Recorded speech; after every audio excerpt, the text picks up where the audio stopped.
Welcome back to a warm embrace, a soft place for the hard parts of being human. Last week we spoke about capacity, the difference between what we want to give and what we actually have available to give. Today we're taking that conversation one step further, because sometimes we don't overextend ourselves because we have endless capacity. We do it because somewhere along the way, we learned that keeping other people happy helped us feel safe. If you've ever found yourself saying yes when your whole body wanted to say no, this episode is for you. Sometimes we become so busy carrying everyone else that we forget what it feels like to put ourselves down. People-pleasing is often misunderstood. It's easy to look at someone who's always helping and think, they're just incredibly kind. And maybe they are. But sometimes, people-pleasing isn't driven by kindness. It's driven by protection. Protection from conflict. Protection from rejection. Protection from disappointing someone.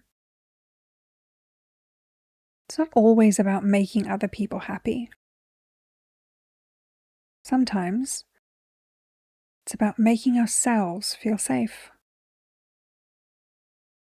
Many of us don't consciously choose people-pleasing. We adapt into it. Maybe growing up, keeping the peace felt safer than speaking up. Maybe being helpful earned praise. Maybe being easygoing meant fewer arguments. Maybe someone else's emotions became something you quietly learned to manage. Over time, your nervous system begins to believe, if everyone else is okay, then I'll be okay too. It's an incredibly intelligent adaptation. But adaptations that helped us survive don't always help us thrive. The difficult thing about people-pleasing is that the cost isn't always immediate. It builds quietly. You become tired, then emotionally tired, then mentally tired. You find yourself agreeing to things before you've even checked in with yourself. And eventually, you can begin feeling disconnected from your own needs altogether. Because if everyone else's voice always comes first, eventually your own becomes difficult to hear. I think one of the hardest questions a recovering people pleaser can be asked is simply, what do you want? Not what everyone else needs. Not what would make the room more comfortable. Not what would keep the peace. Just, what do you want? For some people, that question creates silence. Not because they don't have wants,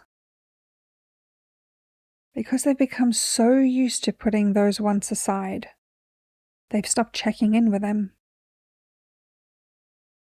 And learning your own voice again can take time. That's okay. You're rebuilding a conversation with yourself. There's another part of people-pleasing that often stays hidden. Resentment. Sometimes we give things that nobody actually asked us to give. Extra time, extra effort, extra emotional energy. And quietly, we hope someone notices. We hope they'll appreciate it, maybe even return it. And when they don't, resentment begins to grow. Not because they're bad people, because they never knew the cost of what we were giving. Sometimes the resentment isn't really about them. It's about how long we've been abandoning ourselves. Healing isn't about becoming less kind. It's about becoming more honest. Kindness that includes you. Compassion that includes you. Generosity that includes you. Because real kindness doesn't ask you to disappear in order to exist. The goal isn't pleasing everyone. It's becoming someone you recognize.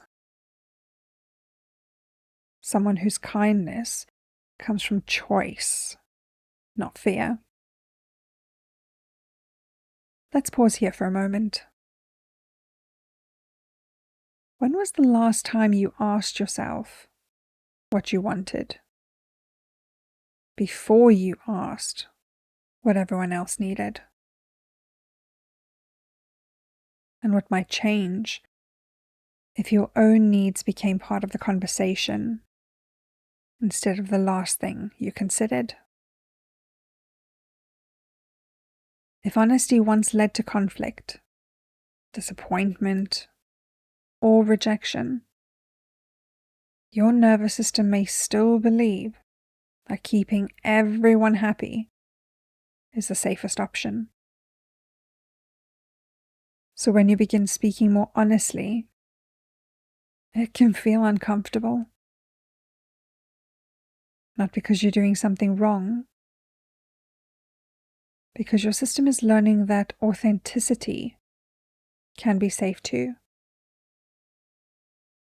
Kindness that costs your identity eventually stops feeling kind.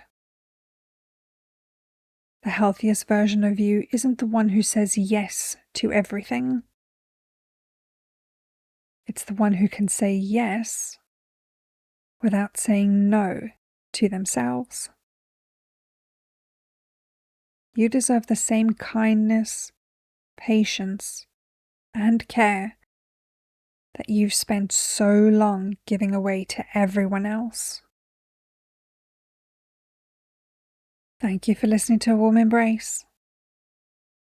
Take what lands, leave what doesn't, and be kind to yourself today. I'll see you next week.